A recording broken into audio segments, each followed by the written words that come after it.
আরব সাগরে ইঞ্জিন বিকল হয়ে মাঝ সমুদ্রে আটকে পড়ে ভারতীয় জাহাজ এমভি গৌতম। ৬ জন ক্রু নিয়ে জাহাজটি ওমান থেকে ভারতের দিকে আসছিল।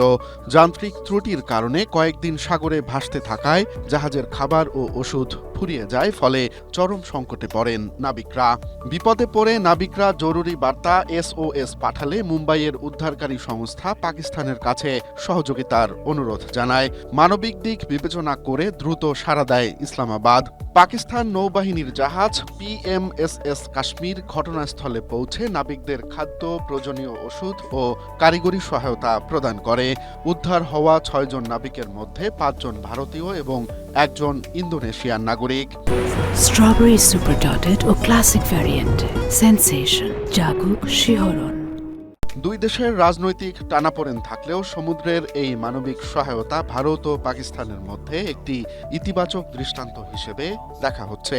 গত মাসেও পাকিস্তান একইভাবে ১৮ জন বিদেশি নাবিককে উদ্ধার করেছিল, যা আন্তর্জাতিক সমুদ্র সীমায় তাদের দায়িত্বশীল ভূমিকারই বহিঃপ্রকাশ।